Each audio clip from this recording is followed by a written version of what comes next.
Coming up on the program, it's time to harvest our garlic. We've taken a sample. We like what we see, so let's see if these other 60 or so cloves bulbs will be just as good. And we'll discuss some of the options you have if you have an infestation of bad bugs in your garden. All that and more coming up today on the Wisconsin Vegetable Gardener.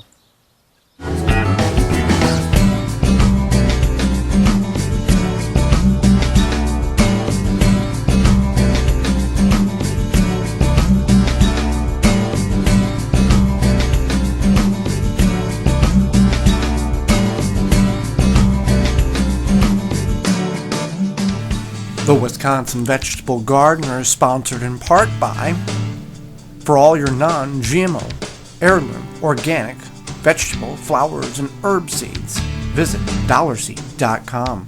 Sioux Growing Supply, located in Wausau, Wisconsin, focusing on certified leaf compost, an excellent amendment for poor soil, retains moisture and adds nutrients, which equals less watering.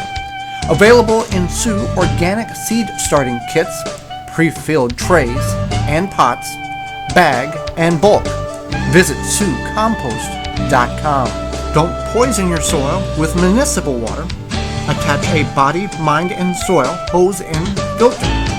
Free shipping exclusively through the WisconsinVegetableGardener.com. Just click on the body, mind, and soil icon.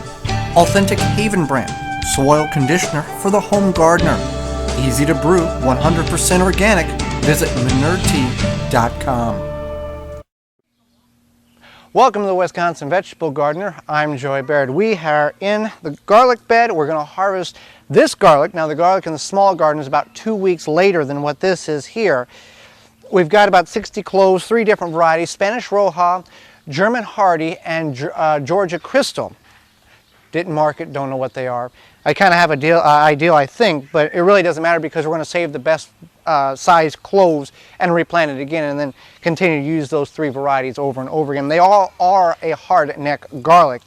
So what we're going to do here, now we had prepped this bed last year in October. We planted it, and we used Moo tea to soil condition this about a month ago, 2 months ago, and now we cut the tops off, the scapes, which that's what you want to do. That's actually what would be the seed pod, and in order to cut that off, that's putting all the energy into the bulb, and we've ate those, made pesto out of them. They worked real good. So now we're going to harvest them, and I'm curious to see how some of these are going to be, because for example here I've got 2 bulbs very close together. I didn't plant that, I don't remember doing that. And back here I've got 3 bulbs all very close together. So the key to harvesting garlic in this manner is not to just take and yank it out, because you're going to snap it off. What you're wanting to do here is you're wanting to keep this whole unit as one. Then you're going to hang this and allow it to dry for about 3 or 4 weeks, and all this top energy is going to go down into the bulb and actually increase the flavor of that bulb. So we're not going to worry about the weeds here. We do have some volunteer potatoes. Not sure what we're going to do with them, but at this point, no matter where you're at on growth here, you can see the tops are dying back. That's an indication that we're about a week late on this, but nevertheless it's not going to hurt anything. So we're just going to get a pitchfork, a garden fork works the best, to get beside it and lift it up. And then once you've loosened it, now this is a tiny one, okay. So there is some color variation here, so that will help me identify what at least this variety is. I can go back and look in the records and see what it looked like. Now that's a small one, but it's not a terrible thing. Compared to 2 years ago, we couldn't grow garlic at all. So we spoke to the garlic guy in St. Louis, Mark Brown. He's the curator of the Garlic Fest in St. Louis. Gave us some information on what we were doing wrong, and ever since then we've been able to grow garlic. Now garlic is about a 9-month process, so wherever you plant garlic, it's recommended really to do it in the ground, and it will grow really in any type of soil. But it's a 9-month process, so wherever you decide to put it in the fall, your garden beds here are going to be occupied for most of the year. So let's go over here. Let's take one of these out. we're going to do all of them. I just want to see what the difference in the two beds are here. All right. Oh man, these are nice. That's a nice variety, nice looking bulb. So I'm going to go ahead and harvest the rest of these. Again, you're wanting to use a fork. You do not want to get in here with your hand and just rip them up, because you're going to tear them, and you need that top to dry into the, or to dry and put the fragrance into that bulb, or the taste in that bulb more. So I'm just going to go down the row here and we'll just see what we get. All right, so we got one more left here. I tried to save and let the potatoes grow here, but everywhere there's a bulb, there's a potato right next to it. Well, that one's not too bad. So what we have here, and a tremendous garlic harvest. That would be, I don't know what you compare that to, but that's a decent size garlic bulb, as well as, you know, all of these are tremendous. You can't find anything that good in a store, and a lot of the stuff you buy at the store, if it's not organic or labeled, it's grown hydroponically in most likely China is where a lot of that stuff comes from. So we had three different varieties here, Georgia Crystal, German Hardy, and Spanish Roja. Again, don't know which is what. The purple variety here, I'd have to even figure out which one that was. I want to say, I don't know. I know that's not the Spanish Roja, but anyway. So we got about 60 or something bulbs of garlic here. So what we'll do is we'll take them, and what you want to do is you want to tie these up in probably bundles of 4 or 6, and let them hang in an area where it's not going to get direct sunlight, but it's going to get air circulation. Now, whether that be a room in your house, an easement, in a barn, in a garage that's circulated where it's not shut off to the outside air, you're wanting this to hang for 3 to 4 weeks, probably 4 to 6 weeks, somewhere in that range, until the tops you really see the top start dying off, and that energy and all the rest of that energy has gone back in the bulb. Then you can go ahead and select the bulbs that you want to save for planting this fall. The larger the clove, the larger the bulb you're going to get. But harvesting this garlic here, once it dries, now if you're not going to plant it again, you can just trim the roots off, and then trim it off about 4 or 6 inches above the bulb, just like you would find at a store. And you can use that. This typically will last about 9 months stored, somewhere that. We've got some that's a little older here. So harvesting garlic, another successful harvest. We're very pleased with that. And as I went through and harvested this, I went ahead and weeded this so we can use these beds and not just let them lay vacant. We can go ahead and use them for another planting. Growing in containers is a great way to expand your growing area, whether you have ground to grow in or not. Lemongrass is an herb. It's a tropical grass that can be grown in the peak parts of the summer. If you are still around freezing or close to freezing temperatures, you want to put this in the ground pretty much after you plant your peppers and your tomatoes and any other tropical plants like that. So we grew 5 here from seed, and we're just going to go ahead and put them in the containers. Or in the container.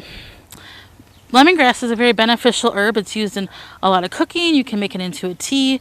It helps with colds and flu, and then it can also help with for women during their menstrual cycle, to help alleviate some of the pain from menstrual cramps.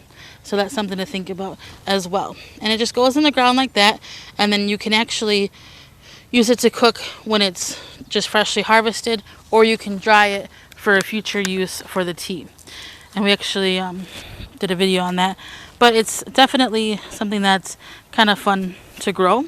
So I'm just going to get these planted. I'll show you how we finish it up in the container here. All right, so I just got the last one planted here, and they're just going to be happy in the container. Last year we grew it on the ground, and then we pulled it out to harvest it. And then you just simply take some mulch, and this is going to help keep the moisture in the container, and if we were concerned about weeds, then it would help put a weed barrier up. So I'm just going to put a thin layer of mulch around here, the leaf mulch, and you can use a couple of different things for mulch, but we found leaves work well. So there you go, you have your lemongrass in your container, and it's a definitely different alternative to growing in ground to expand your growing area, or just to have a garden somewhere outside of the ground. you've harvested your new garlic, but you may have some old garlic left over. We have this from last year where we had some decent sized bulbs, but definitely not as big as we have this year. So what we're going to do with some of this is you can do things like you would take it, mince it up, mix it with some oil, and then freeze it in smaller portions so you can quickly add it to a recipe. Some people will pickle their garlic in a fermentation way, so if you're into fermenting, you can try that. You can even dehydrate it and ground it up for your own garlic powder. So just think about what you could do with it. You could give it away. If you have friends and family that use a lot of garlic, you could give it to them, have them use it. Just tell them to use it as soon as possible. But it does store pretty easily if you have a cool, dry place to store it away from direct sunlight. It's going to store for a long time. This is stored for about a year now. So think about what you can do with your old garlic before you use your new garlic.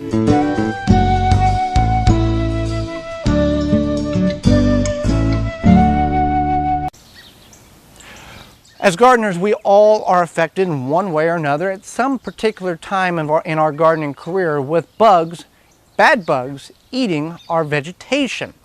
Well, there's a couple of options you can follow with this. If you have an infestation of bad bugs in your garden, one, you can go and purchase a harmful chemical that's not discriminatory. That harmful chemical will kill the bugs that are causing the problem, but they also will kill and affect the beneficial insects that could be in your garden.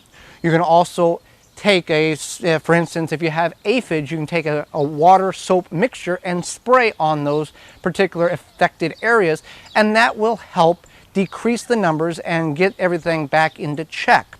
You can also purchase or attract beneficial insects into your garden, like praying mantises or the very familiar ladybug. Those things can be bought online for a few dollars. Another option you may want to consider is leaving the infected plant in your garden alone, and I'll explain here. What we have here is 3 piles or 3 different groupings of zucchini. We've got a black beauty zucchini, yellow zucchini, black beauty zucchini. Now in this scenario, let's imagine that this particular plant is getting ate up on. There's holes and it's being really devastated. One thing you might want to do is try to identify the particular insect that's causing that problem. If you look under the leaves, you may see little bumps underneath it, and that would be the eggs of a variety of bad insect that could be causing havoc on your plant. Now, for some gardeners, they may say, okay, well, this plant obviously is not going to survive. Let's rip it up and get it out of the garden, burn it, put it in the trash, whatever the case may be. You might want to wait and think about this for a minute. If you have this plant being ate up on and these other 2 plants are fine, nothing's being affected, if you eradicate this particular variety, or this zucchini plant from the garden, or Brussels sprout plant, or cabbage, or whatever the case is, the insects that are eating on this are not all living on the particular plant. They may be living on this weed, underneath that weed, underneath the mulch, maybe over there next to the tomatoes.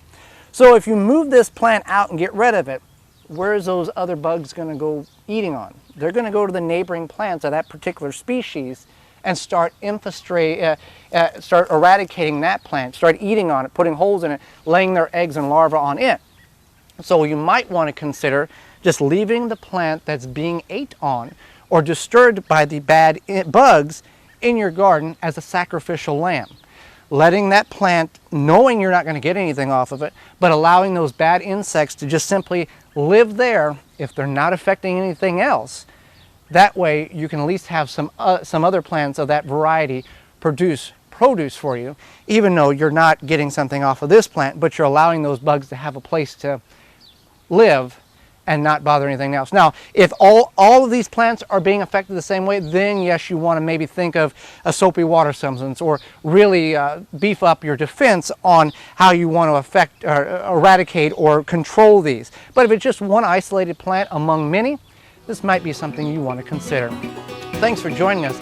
Join us again next time for more organic gardening and food preserving. I'm Joy Barrett, and this has been the Wisconsin Vegetable Gardener.